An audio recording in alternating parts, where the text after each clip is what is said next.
تو ہم ایک آیت پر بھی اگر ساری زندگی رکے رہیں تو ہم اس آیت کی گہرائی، اس کی ظہور اور اس کی تعویل کا حق ادا نہیں کر سکتے۔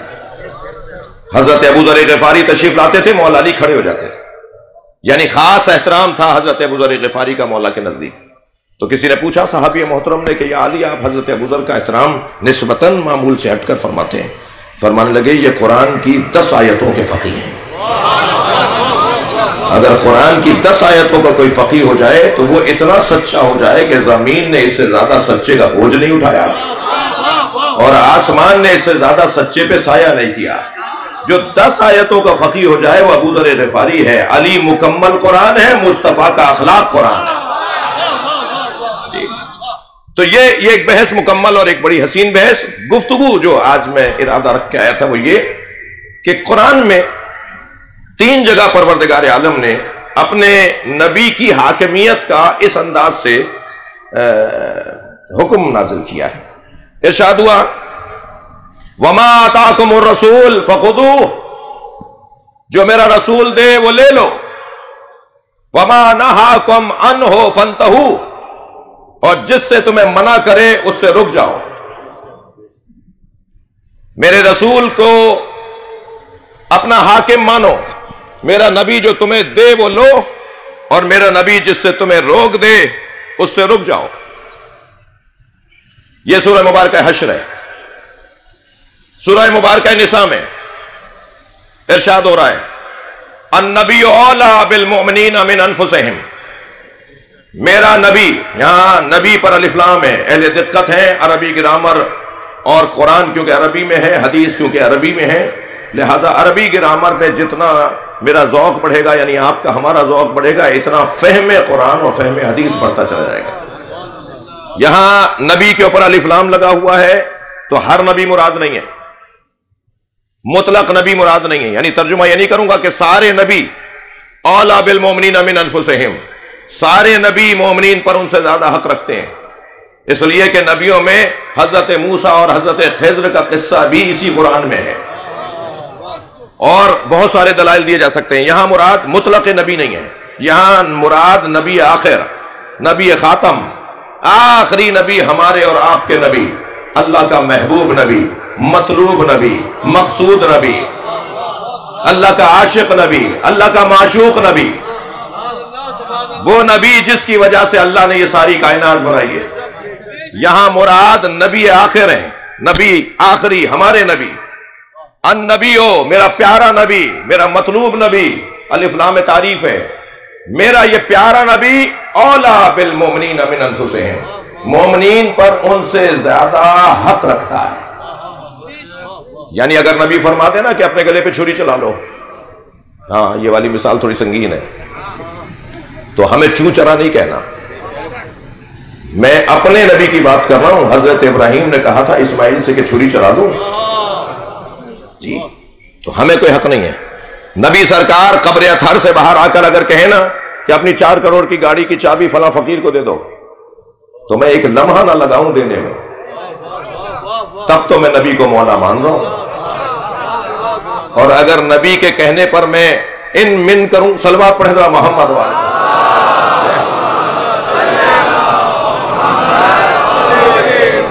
تو قرآن کی اس آیت کے مطابق مومن کم سے کم نہیں ہے۔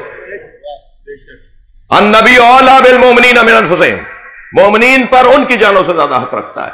وازواجہ امہاتہم، اور نبی کی زوجائیں امت کی مائیں ہیں۔ عزیزو بہت روشن آیت، بہت واضح آیت۔ ہم اہل قرآن ہیں، ہم تاریخ کو قرآن سے جوڑ کر دیکھتے ہیں۔ اگر قرآن مجید حاکم مانا جاتا ہے تو ہمیں قرآن کی حکومت کو ماننا ہے۔ یہ مجمع اون علی کے مولائیوں کا مجمع ہے، جس علی نے بی بی کو 40 سواروں کے ساتھ مدینہ بھیجا تھا، اور جب مدینہ پہنچی بی بی تو بی بی نے کہا کہ مجھے چھوڑنے کے لیے مرد آئے ہیں، تو سب نے نقابیں اتاری تو 40 کی 40 عورتیں تھیں۔ فرمایا علی نے آپ کی حفاظت کا خیال بھی کیا ہے، آپ کی آبرو کا خیال بھی کیا ہے۔ صلوات پڑھے محمد و آل محمد۔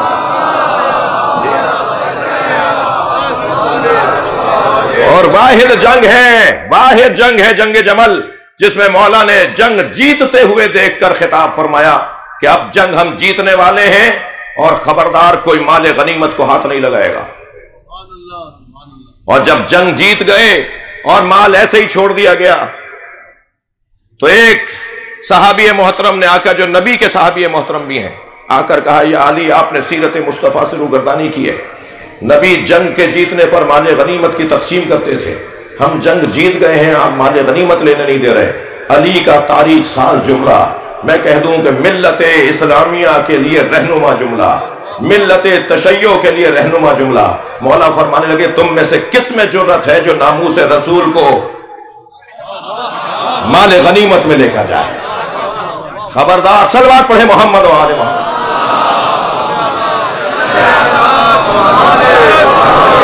یہ ہمارے لیے بہت روشن پیغامات ہیں اور بہت ازواجہ امہاتہم، یہ دوسرا حکم کہ نبی حاکمیت رکھتے ہوں۔ اور تیسری آیت یہی جو میں روزانہ آپ کے سامنے تلاوت کر رہا ہوں، فَلَا وَرَبِّكَ لَا يُؤْمِنُونَ حَتَّى يُحَكِّمُوكَ فِي مَا شَجَرَ بَيْنَهُمْ ثُمَّ لَا يَجِدُوا فِي أَنفُسِهِمْ حَرَجًا مِّمَّا قَضَيْتَ وَيُسَلِّمُوا تَسْلِيمًا۔ یہ آیت یہ نبی کے حاکم ہونے کے لیے دلیل ہے۔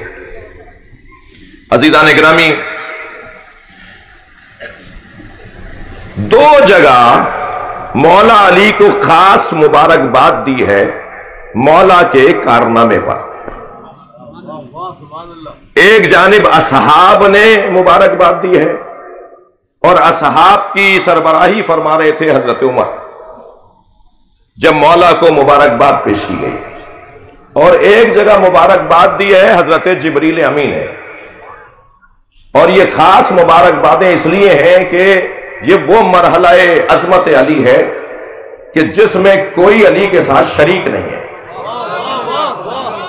آپ کی توجہات ہیں تو میں آگے بڑھوں گا۔ دو مراحل، عنوان عامر بھائی ہماری اس عشرے کا افضلیت امیر المومنین، مولا علی کی افضلیت کے اوپر غور کر رہے ہیں، اور بات ہو چکی ہے بہت ساری پچھلے دنوں بھی، اور آئندہ بھی میرے پاس اب وقت 2 دن کا رہ گیا ہے، اور ظاہر حق تو یہ ہے کہ حق ادا نہ ہوا۔ یہ ہو ہی نہیں سکتا کہ ہم 10 دن کے اندر جس میں وہ بھی بر صغیر کی خطابت کہ جس کے اندر ہمیں موضوعاتی کشکول پڑھنا ہوتا ہے، جی یہ مدرسے کی گفتگو تو ہو نہیں رہی کہ ایک کتاب کا متن کھولیں گے اور اس کے اوپر گفتگو ہو جائے گی۔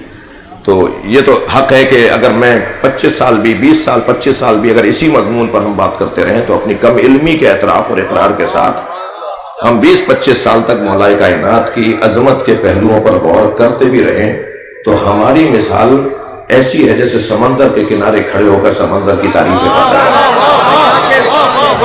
ہمیں کیا پتا اس کی گہرائی کیا ہے،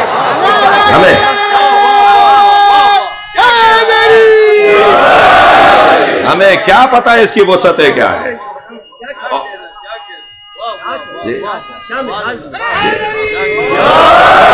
اور ہم میں کہاں دم ہے کہ اس سمندر میں اتر سکیں؟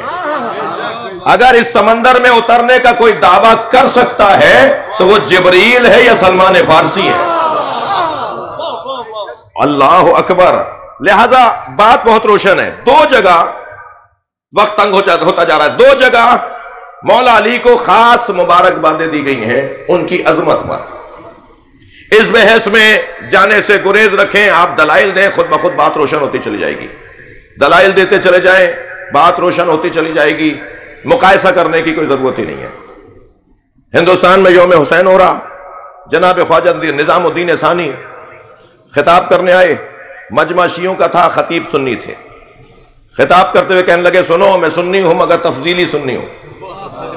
اور تفضیلی سنی میرے بچے جانتے ہیں تفضیلی سنی کسے کہتے ہیں؟ اگر میں لمبی گفتگو کروں گا تو بہت بڑی بات ہو جائے گی، صرف ایک جملہ کہتے ہیں، تفضیلی سنی علامہ اقبال کو کہتے ہیں۔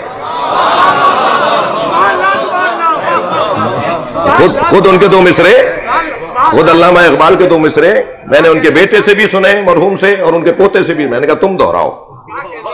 علامہ اقبال کے پوتے سے بھی میں نے کہا جی آپ سنائیں وہ 2 مصرے جو ان کے تفضیلی سنی ہونے کے 2 مصرے ہیں۔ جی ہے ان کی طبیعت میں تشیع بھی ذرا سا۔ بھائی تھک رہے ہیں آپ میری باتوں سے؟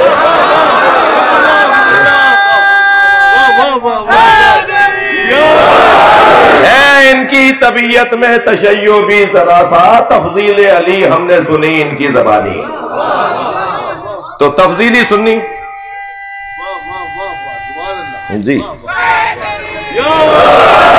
تو علامہ اقبال ایک مثال ہے. اور یہ جو مزاروں والے لوگ ہیں، یہ اجمیر شریف والے، یہ دہلی کے والے، دہلی کے خواجہ غریب نواز کے والے، یہ جتنے بھی مزاروں والے اور صوفیاء کرام کے سلسلے ہیں، وہ تقریباً، آپ کا موضوع تو یہ بڑا پسندیدہ مضمون ہے، یہ تقریباً سب تفضیلی سنی ہے.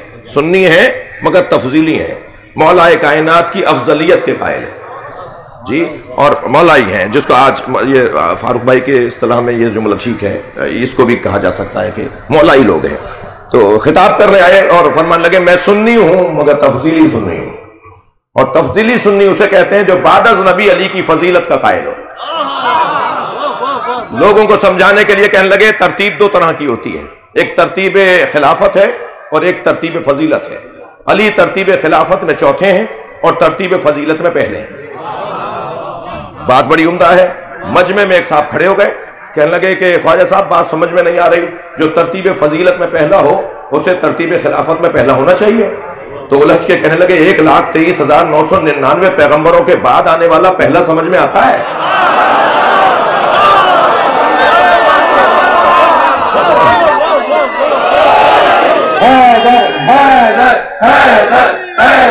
مل کر جواب دیجیے، مل کر صلوات.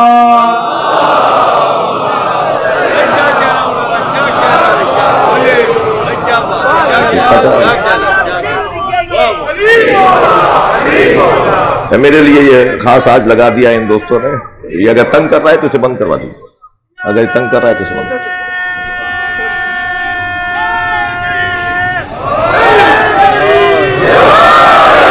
بھائی مضمون دوبارہ آپ کے حوالے کر رہا ہوں. دو جگہ مولا کائنات کو مبارکبادیں دی گئی ہیں مولا کے عنوان فضیلت پر. ایک شب ہجرت جب بستر مصطفیٰ پہ سوئے، اللہ اکبر، اردو میں مجلس پڑھ رہا ہوں، کہا جاتا ہے کہ چادر دیکھ کر پیر پھیلاؤ. سرکار نبی کی چادر میں آئے ہیں. میں ایک جملہ کہہ رہا ہوں، علی وہ نہیں ہے جو چادر دیکھ کر پھیلائے، پیر پھیلائے. یہ چادر ہے جو علی کو دیکھ کر بڑی ہو جائے گی.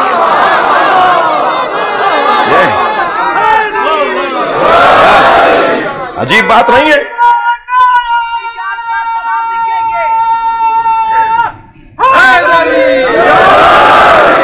علی کو اپنی جان کا سلام لکھیں گے. دن میں حضرت عباس کا نام لکھیں گے. دل میں کاش مل جائے ہمیں آسمانوں کی حکومت، ستاروں کے بدلے یا علی تیرا نام لکھیں گے. عقیدت مندوں کا مجمع ہے اور یہ کیفیت تو رہے گی، آپ کو تھوڑا سا برداشت بھی کرنا پڑے گا. گفتگو آگے بڑھانا چاہ رہا ہوں. چادر یمنی میں، کسائے یمنی میں نبی آئے تو ان پہ پوری. فرمایا اماں، امام حسن نے فرمایا اماں مجھے نانا کی خوشبو آ رہی ہے. اچھا اہل ولا بیٹھے ہیں، یہ خوشبو ایسی ہے جو اس کے سونگنے کے لیے شام میں بھی کچھ اور چاہیے. ہر آدمی یہ خوشبو نہیں سونگ پائے گا. فرمایا اماں مجھے نانا کی خوشبو آ رہی ہے. فرمایا چادر کے اندر ہے. اور فرمایا تھا کہ مجھے چادر لا کے دے دو، میں بدن میں ضعف محسوس کر رہا ہوں. جی آرام کرنے آئے تھے، بی بی روک دیتی مگر جانے دیا نواسے کو. کچھ دیر بعد امام حسین آئے، اماں نانا کی خوشبو آ رہی ہے. فرمایا تمہارے بھائی حسن کے ساتھ چادر میں ہے. جا کر اجازت مانگی، نبی نے اجازت دی، امام حسین بھی چادر میں آ گئے.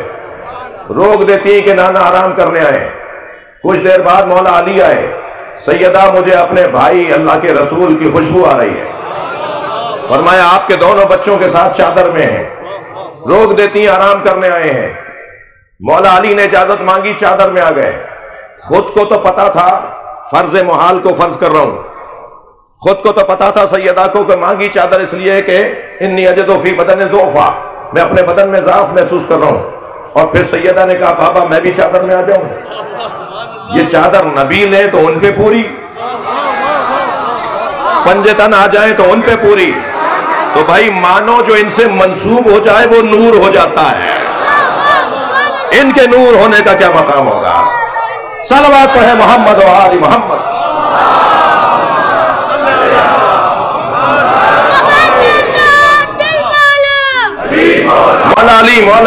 مولا علی نبی کے بستر پہ سوئے اور چادر لے لی مولا علی نے مولا نبی کی. بتائیے تھک تو نہیں رہے؟ اور قصہ کچھ یوں ہے، میں بچوں اور جوانوں کے لیے جلدی سے چند جملوں میں دہرا دیتا ہوں. ہجرت کا موقع تھا، سرکار ہجرت فرما رہے تھے، کچھ اصحاب جا چکے تھے، کچھ اصحاب نبی کے ساتھ روانہ ہونے تھے، اور مولا علی کو چھوڑا تھا مکے والوں کی امانتیں دے کر اور گھر کی بیویوں کو کہ ان فواتم کو اپنے ساتھ لے کر آؤ. 7 سے زیادہ فاطمہ نامی بیویاں تھیں، لہذا کہا جاتا ہے کہ فواتم کا قافلہ لے کر آئے تھے، فاطماؤں کا قافلہ لے کر آئے تھے. اور امانتیں کہ ان کو امانتیں واپس کر کے آؤ جن کی امانتیں ہمارے پاس ہیں جی. اور فرمایا یا علی میرے بستر پہ سو جاؤ گے. مولا نے یہ نہیں پوچھا کہ میں بچوں گا یا نہیں جی. نبی سے فرمایا میرے سونے سے آپ کی جان بچ جائے گی. فدائی کیسا ہو، نبی کے فدائی کو کیسا ہونا چاہیے. یہ نہیں فرما رہے کہ میں بچوں گا یا نہیں، فرمایا میرے سونے سے آپ کی جان بچ جائے گی. سرکار نے بے ساختہ فرمایا ہاں میری جان تمہارے سونے سے بچ جائے گی جی. اگر یہ بھی نہیں فرمایا کہ تمہارے سونے سے تم نہیں بچو گے، فرمایا میری جان بچ جائے گی. تو علی تو جانتے ہیں نا کہ نبی کی حیات ہی میری حیات ہے، نبی زندہ ہے تو میں زندہ ہوں. فرمایا تمہارے سونے سے میری جان بچ جائے گی. تو آپ سنیں گے تاریخ ابدیت میں سجدہ شکر کی بنیاد مولا علی نے ڈالی ہے. نعمت پر اللہ کا شکر ادا کرنے کی بنیاد سجدے کی صورت میں. زبان سے تسبیح سے تو انبیاء کرام ادا کرتے رہے، لیکن سجدے کی کیفیت میں سجدہ شکر جو آج آپ ادا کرتے ہیں نعمت کے ملنے پر، اس کی بنیاد مولا علی نے ڈالی ہے. بھائی حضرت اسماعیل ذبح نہیں ہوئے، آج تک ذبیح اللہ کہلاتے ہیں. مولا کائنات اور حضرت اسماعیل کی عظمت کا بات سنیے. جب حضرت ابراہیم نے فرمایا نا کہ میں نے یہ خواب دیکھا ہے کہ تمہارے گلے پہ چھری چلا رہا ہوں، تو کیا کہا حضرت اسماعیل نے کہ بابا ففعل ما تؤمر، وہی کیجئے جو آپ کو حکم دیا گیا ہے. ستجدونی انشاءاللہ مع الصابرین، آپ مجھے صابروں میں پائیں گے. وہاں حضرت اسماعیل نے فرمایا کہ آپ مجھے صابروں میں پائیں گے. یہاں علی کہہ رہے ہیں کہ میں شاکروں میں ہوں. صبر مصیبت پر کیا جاتا ہے، شکر نعمت پر کیا جاتا ہے. صلوات پڑھیں محمد و آل محمد. مقام. اور میرے مولا نے بستر پر چادر لے کر بہوے استراحت فرماتے ہیں، اہل ولا بیٹھے فرماتے ہیں جیسی سکون کی نیند مجھے شب ہجرت آئی، زندگی بھر کبھی سویا نہیں تھا. تلواروں کا سایہ ہے، پورے گھر کو گھیرا ہوا ہے مشرکوں نے، اور ایک قبیلہ بھی نہیں آیا ہے. اہل تاریخ جانتے ہیں، مطالعہ کرنے والے، جب قبائل میں گفتگو ہوئی کہ محمد کو کیسے ماریں گے، کہ وہ قبیلہ مارے گا تو علی بدلہ لے گا، وہ قبیلہ مارے گا تو بنی ہاشم بدلہ لیں گے. تو کہا پھر ایسا کرو ہر قبیلے کے چند لوگ لو، یہ 24 قبیلوں سے کیسے لڑیں گے. 25 قبائل تھے قریش میں، ایک بنی ہاشم، یہ 24 قبیلوں سے کیسے لڑیں گے. لہذا سب مل کر مارنے چلو. اتنا بڑا اجتماع، اتنا بڑا جملہ ایک تنقیدی جملہ کہہ رہا ہوں، اتنا بڑا اتحاد. بھائی ہر اتحاد اچھا نہیں ہوتا، خبردار ہر اتحاد کو مطلوب نہ سمجھو. دیکھو اتحاد کس نقطے پر ہے. اگر نقطہ اتحاد مطلوب ہے تو اتحاد مطلوب، اور اگر نقطہ اتحاد غیر مطلوب ہے تو اتحاد مطلوب نہیں ہے. سب جمع ہو کر آئے ہیں مولا نبی کو مارنے کے لیے. اور یہاں اطمینان قلب دیکھیے کہ سکون سے سو رہے ہیں بستر پر، اور ایسے سو رہے ہیں کہ جیسے کبھی نیند ہی نہیں آئی. ولائی لوگوں کو لیے ایک اور ہدیہ ولایت اور مولائیت مولا، جو اپنے اوپر تسلط رکھے اسے علی کہا جاتا ہے. بھائی نیند آپ کے میرے ہاتھ میں نہیں ہے کہ جب چاہوں سو جاؤں. نیند اپنے وقت پہ آئے گی, عادت کے مطابق آئے گی, لیکن جب چاہے سو جائے. علی اس اللہ کی آیت کو کہتے ہیں جو انتہائی سردی میں بھی گرم لباس نہیں پہنتا تھا اور میدان جہاد میں زرہ پہن کے نہیں جاتے تھے, میدان جہاد میں خود پہن کر نہیں جاتے تھے. علی کا بدن اللہ نے اپنی آیت بنا دیا تھا. تم اس بدن پہ غور کرتے رہو تو تمہیں سمجھ میں آئے گا کہ خالق کیسا ہے, اس علی کا خالق کیسا ہے. سو گئے بستر پر اطمینان کے ساتھ, اور ادھر علی سو رہے ہیں, ادھر اللہ نے فرشتوں کو جمع کیا, فرشتوں کے دونوں سرداروں کو جمع کیا. حضرت جبریل امین اور حضرت میکائیل دونوں سرکار کی خدمت میں ہیں, اللہ کی بارگاہ میں ہیں, اور دونوں کو جمع کر کے پروردگار عالم نے دونوں سے خطاب کیا. فَأَوْحَى اللَّهُ إِلَى جِبْرَائِيلَ وَمِيكَائِيلَ إِنِّي أَخَيْتُ بَيْنَكُمَا. اے جبرائیل, اے میکائیل, میں تم دونوں کو بھائی بنا رہا ہوں. ادھر مولا سوئے ہوئے ہیں, ادھر مولا بستر رسول پہ سوئے ہوئے ہیں. جبریل اور میکائیل کو بلا کر کہا, اے جبریل, اے میکائیل, انی اخیت بینکما, میں تم دونوں کے درمیان برادری کا رشتہ بنا رہا ہوں. وجعلت عمر احدکما اطول من الاخر, اور ایک کی عمر میں دوسرے سے زیادہ کرنا چاہتا ہوں. ایکم یوسر صاحبہ بالحیات, کون ہے تم دونوں میں سے جو اپنی زندگی دوسرے کو دے دے. بھائی تھوڑا توجہ بڑھائیے, تھوڑی توجہ بڑھائیے, کیا ہو رہا ہے. دونوں کو کہا کہ میں تم دونوں کو بھائی بنا رہا ہوں, اور بھائی بنا کر کہا کہ ایک کی عمر لمبی رکھنا چاہتا ہوں, ایک کی عمر کم کرنا چاہتا ہوں. تم میں سے کون ہے جو اپنی عمر کسی اور کو دے دے. اب ذرا روایت سنیے. فَأَخْتَارَ كُلُّ مِنْهُمَا الْحَيَاةَ, دونوں نے کہا ہم تو زندہ رہنا چاہتے ہیں. دونوں نے کہا ہم تو زندہ رہنا چاہتے ہیں. کوئی تیار نہیں ہوا کہ دوسرے پہ قربان ہو. جب دونوں نے کہا اختار کل منہما الحیات, دونوں زندہ رہنا چاہتے ہیں, تو فوراً آواز آئی, افلا کنتما مثل علی بن ابی طالب, تم تو علی کے برابر بھی نہیں ہو.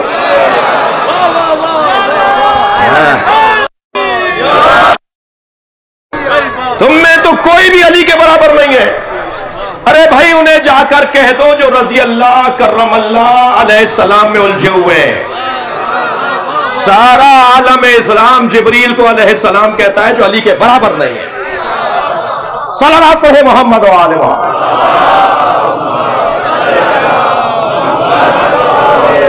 جبریل, اب پوری سنیں گے تو آپ کو لطف آئے گا. اچھا, یہ بات بھی میں بڑے اطمینان کے ساتھ بارہا کہتا ہوں یا تکرار کر رہا ہوں, علی کے فضائل یا اہل بیت کی عظمت کا بیان کہیں بھی خاص طور پر یہاں سے نہیں ہوگا, مگر یہ کہ اس کے لیے کوئی برادران اہل سنت کی کتاب کا حوالہ نہ رکھتا ہے. اس لیے کہ یہ مجمع شیعوں کا نہیں ہے, یہ مجمع سنی شیعہ. کل تو اسماعیلی برادران پورے کراچی کے جو ان کے مرکزی شخصیات وہ سب آئے ہوئے تھے جی. ہندو, اسی مجلس میں چند ہندو جو مجھ سے مل بھی چکے ہیں وہ مجلس کرنے آ رہے ہیں. یہ کس نے کہہ دیا کہ ہماری یہ کربلا؟ تھک رہے ہیں آپ میری باتوں سے. یہ کس نے کہہ دیا کہ ہماری ہے کربلا؟ حق بات تم کہو تو تمہاری ہے کربلا. لبیک یا حسین,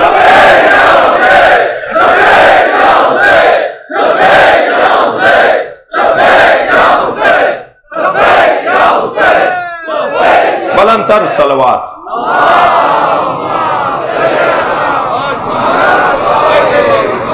بھائی میرے پاس وقت ختم ہو گیا, اور کم سے کم یہ روایت وقار بھائی مکمل کر دیتا ہوں, اور تاکہ بات روشن ہو جائے. آواز آئی, افلا کنتما مثل علی ابن ابی طالب, تم میں سے کوئی بھی نہیں علی کی طرح. اخیت بینہ و بین محمد, میں نے محمد اور علی کو بھائی بھائی بنایا تھا. بھائی روایت سنیں, سنی بھی آپ کی بات ہے, میرے لب و لہجے میں سنیں. جب نبی مکرم نے امت میں صحابہ کرام کو ایک کا بھائی دوسرے کو بنایا اور مزاجوں کے مطابق بنایا, تاریخ ہے نا، مزاجوں کے مطابق ایک دوسرے کو بھائی بنایا. جب سب کو سب کا بھائی بنا دیا تو خود نبی رہ گئے تھے اور علی رہ گئے تھے. تو مولا کائنات کی طرف دیکھا جب سب بھائی بھائی ہو گئے. ایک لمبی داستان ہے، ایک لمبی روایت ہے کہ کس کو کس نام بھی آئے ہیں کہ ایک مرتبہ مولا کائنات کی طرف دیکھ کر کہا یا علی تم سوچ رہے ہو انا اخرتک لنفسی، میں نے تمہیں مؤخر اس لیے رکھا ہے کہ تم ہی تو میرے بھائی ہو. یا علی انت اخی فی الدنیا والآخرہ، یہ جو بھائی بھائی بنے ہیں یہ دنیا میں بنے، مگر تم جو میرے بھائی ہو دنیا میں بھی ہو اور آخرت میں بھی ہو. اللہ اعلان کر رہا ہے کہ میں نے اخیت بینہ و بین محمد، علی اور محمد کو بھائی بھائی بنایا تھا.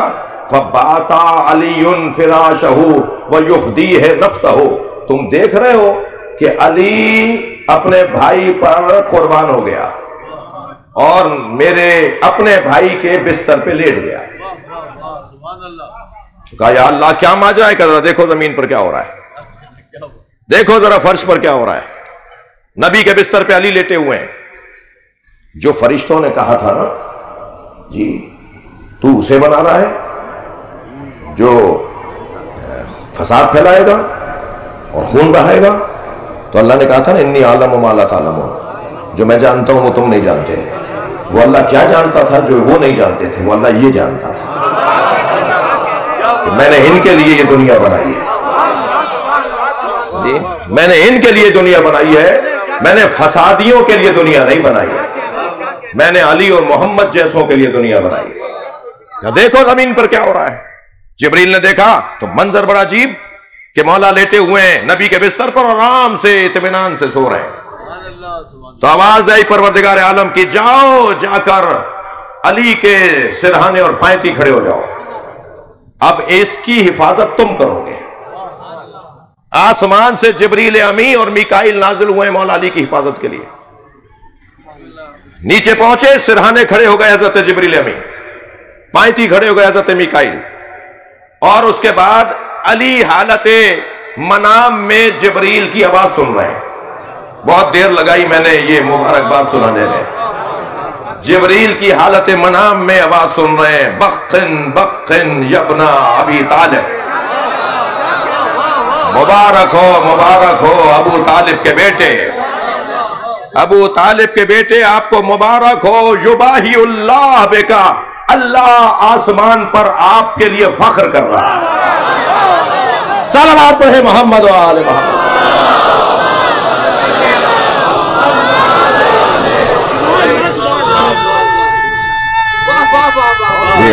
سبحان اللہ.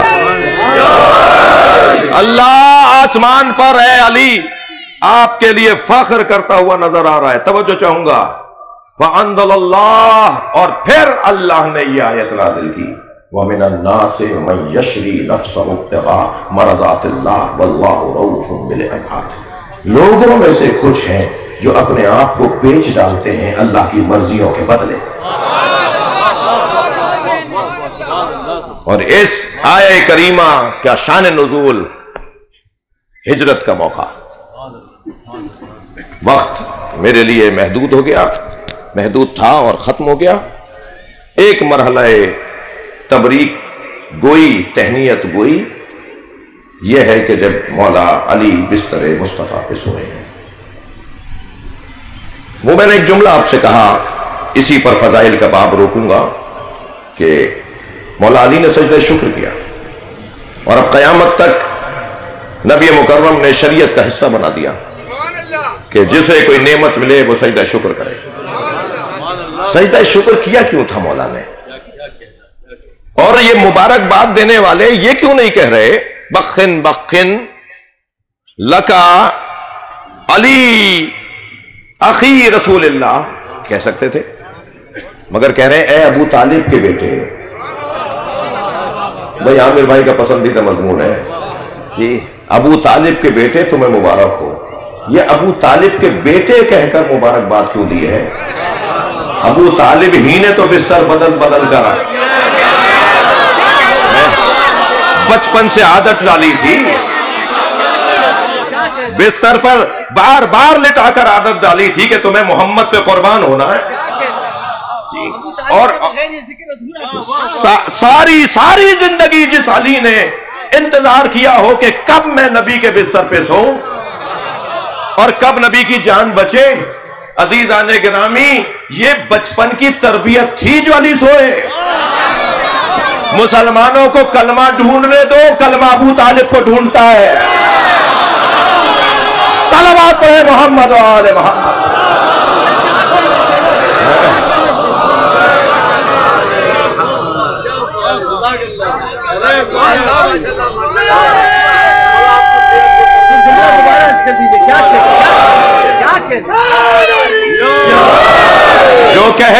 جو کہے نا کہ ہمیں ابو طالب کا کلمہ نظر نہیں آ رہا. اتنا بڑا مجمع بیٹھا ہے، آپ نے کلمہ کب پڑھا ہے؟ آپ بتائیے، آپ نے کب پڑھا ہے کلمہ؟ آپ بتائیے. فاروق بھائی نے کب پڑھا؟ میں نے کب پڑھا؟ جو پیدائشی مسلمان ہوں ان سے پوچھا جائے گا.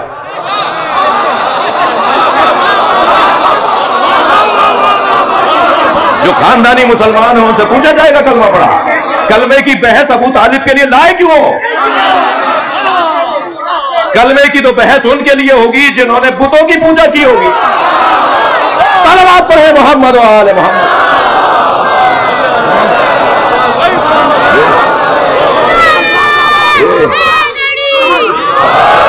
عزیزان گرامی، جو آپ سے کہے کہ کلمہ نظر نہیں آ رہا، اس سے کہہ دو کلمہ ابو طالب کو ڈھونڈ رہا ہے. جب ابو طالب کہیں گے، جب نبی اللہ نے نبوت کریں گے.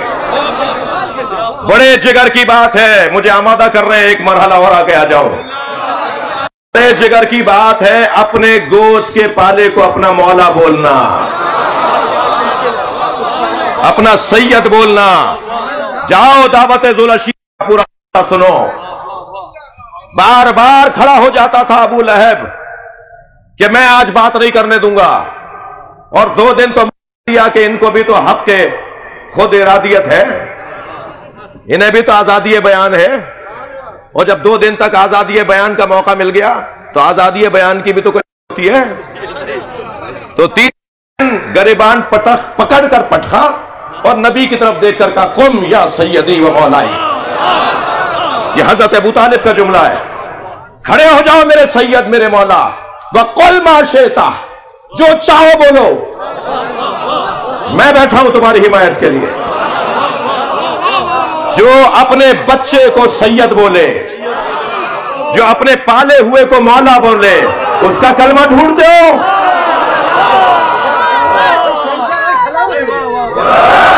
صلوات پڑھیں گے نبی اور آل نبی پر.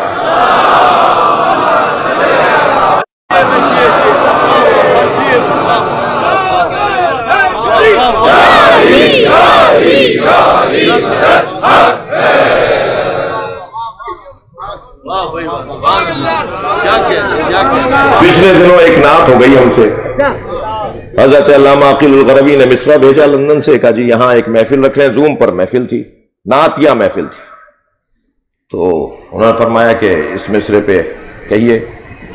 تو اس نعت میں، اس کلام میں 2 مصرے میرے مضمون ہیں، مطلب ہی سناؤں گا. مگر جہان حسن سے یہ انقلاب ہو نہ سکا.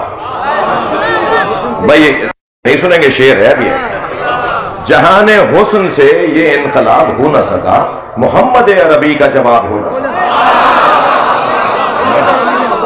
محمد عربی کا، حسین علی صاحب، محمد عربی کا جواب ہو نہ سکا. حقیقتاً جو میرے مطلب کا، جو میرے مضمون کا شعر، حقیقتاً ابو طالب کے لاڈلے کے سوا. بھائی نعت ہو اور حضرت ابو طالب کا ذکر نہ ہو. نعت کا موجد ہی حضرت ابو طالب کے ذات. حقیقتاً ابو طالب کے لاڈلے کے سوا کوئی بھی مثل رسالت معاف. صلوات پڑھے محمد و آل محمد.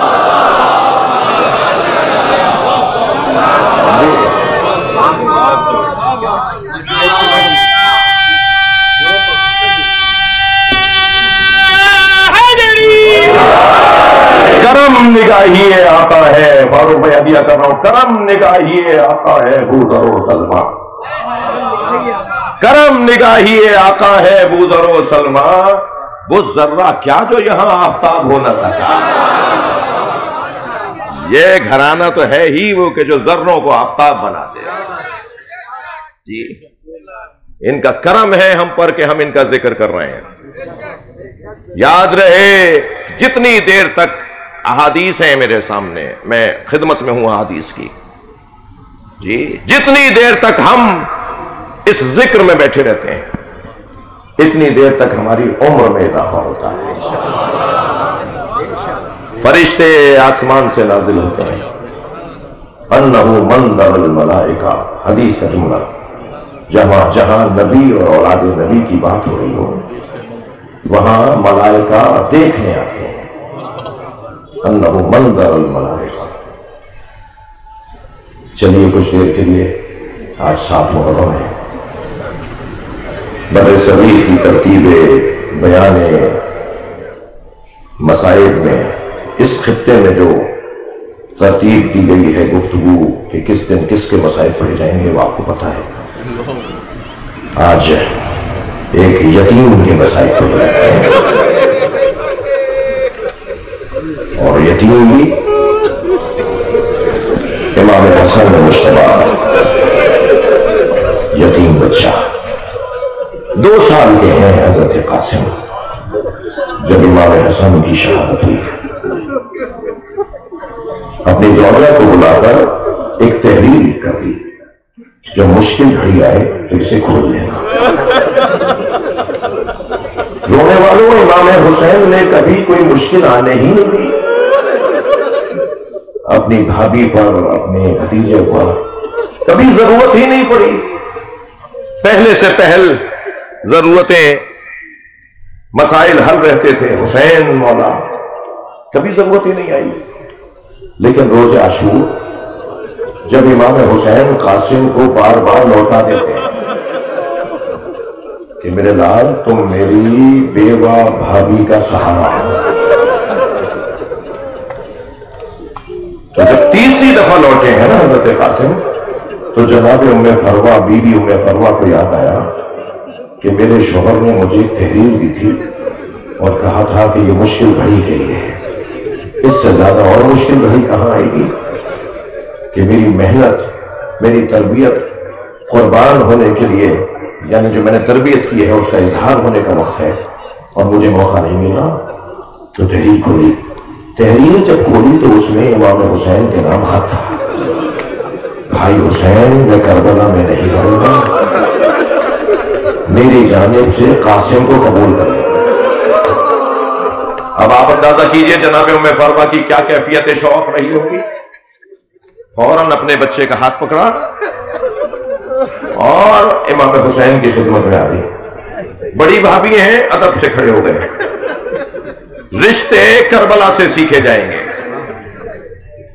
آگے بڑھ کر جناب ام فروہ نے خط دیا، مولا نے اپنے بھائی کی تحریر کو پہچانا، آنکھوں سے لگایا، سینے سے لگایا، بوسہ دیا، اس میں لکھا ہوا تھا بھائی قاسم کو قبول کر لو۔ سنیں گے ذرا، گلے لگ کر اتنا روئے ہیں۔ مقتل کی کتابوں کا بیان ہے امام حسین قاسم کو گلے لگا کر اتنا روئے ہیں کہ دونوں غش کھا کر زمین پر آ گئے۔ اجرکم اللہ، جو رونے آئے اپنی آوازوں کو آزاد کریں گے، اس لیے کہ امام صادق اور امام رضا بلند رونے والوں کو دعا دیتے ہیں۔ جی اس کے بعد بی بی زینب نے کیسے افاقہ ہوا ان کو، ایک بزرگ پڑھ رہے تھے کہ سرہانے بیٹھ کر زینب نے رونا شروع کیا۔ جب آنکھ کے آنسو حسین کے پیشانی پر گرے تو بھائیوں کے لیے گوارا نہیں ہوتا کہ بہنیں ان کی زندگی میں روئیں۔ اجرکم اللہ، اجرکم اللہ۔ افاقہ ہوا غشی سے، حضرت قاسم کو تیار کیا، تلوار حمائل کی، امامہ لگایا اور نقاب بھی حسین مولا نے لگا دی، اس لیے کہ حضرت قاسم 11 یا 13 سال کے ہیں۔ یہ 11 سال کے مجاہد کا چہرہ اس پہ بچپنا ظاہر تھا اور حسن و جمال میں ایسے تھے کہ جب شام سے کٹے ہوئے سروں کا قافلہ گزرنے لگا تو ایک قیافہ شناس چہروں کو دیکھ دیکھ کر تبصرے کر رہا تھا اس نے جب مختلف شہداء کے سروں پر تبصرے کر لیے تو اپنے دوستوں کو آواز دے کر کہنے لگا ادھر آؤ ایک سر اور دکھاتا ہوں، اور جناب قاسم کے سر کو دیکھ کر کہنے لگا کف القتل قمر، چاند جیسا ٹکڑا ہے، جیسے چاند کا ٹکڑا ہو۔ رو رہے نا آپ؟ جو غیر کی نگاہ میں، جو دشمن کی نگاہ میں چاند ہو، وہ ماں کی نگاہ میں کتنا حسین ہوگا، چچا کی نگاہ میں کتنا حسین ہوگا۔ نقاب لگا دی حضرت قاسم کے، میدان کربلا روانہ ہوئے۔ مختصر کر رہا ہوں، میدان کربلا روانہ ہوئے، 3 بڑے پہلوانوں کو فنار کیا 11 سال کے بنی ہاشم جوان نے۔ اور جب ارزق شامی جس کے 3 پہلوان بیٹے مارے گئے تھے، وہ خود آیا کہ میں اسے ماروں گا، یہ کون ہے؟ اور جب ارزق شامی بڑا نام لکھا ہے یزیدی لشکر میں، بڑا پہلوان ہے، حضرت قاسم نے اسے بھی فنار کر دیا۔ ایک شخص کی آواز آئی، قاسم تمہارے جوتوں کا تسمہ کھل گیا ہے۔ جیسے ہی جھک کر دیکھا، سر پہ گرز آ کر لگا۔ اب اس جوان سے گھوڑے پر بیٹھا نہیں گیا، اور گرتے ہوئے آواز دی، چچا میری مدد کیجیے گا۔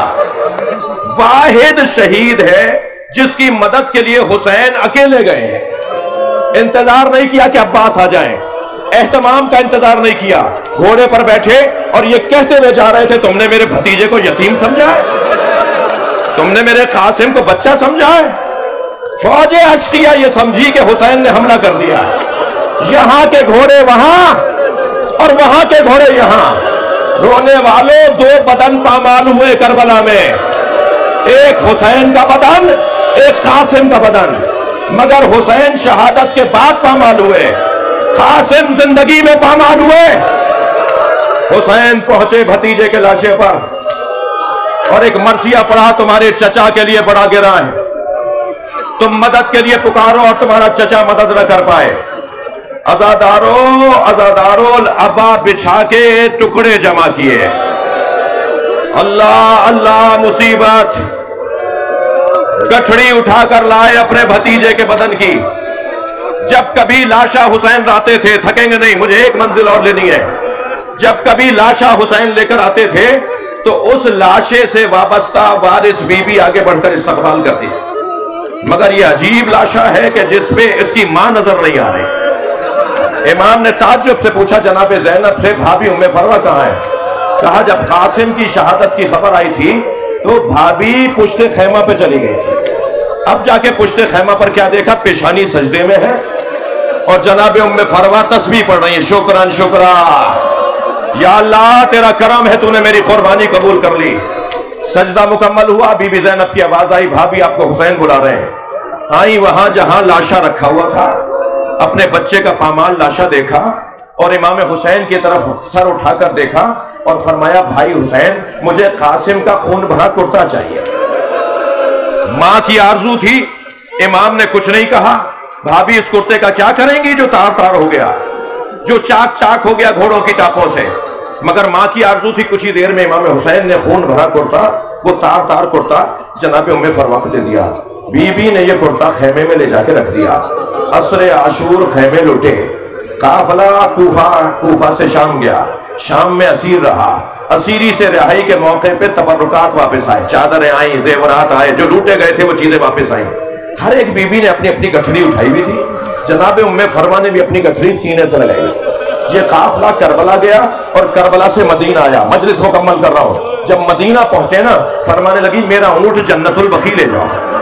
جب جنت البقیع پہنچی، قبر امام حسن کے برابر میں بیٹھ گئی، گٹھڑی کھولی، خون بھرا کرتا نکالا، امام حسن کی قبر پر پھیلا دیا، اے میرے والی تمہارے بچے کی نشانی لائی۔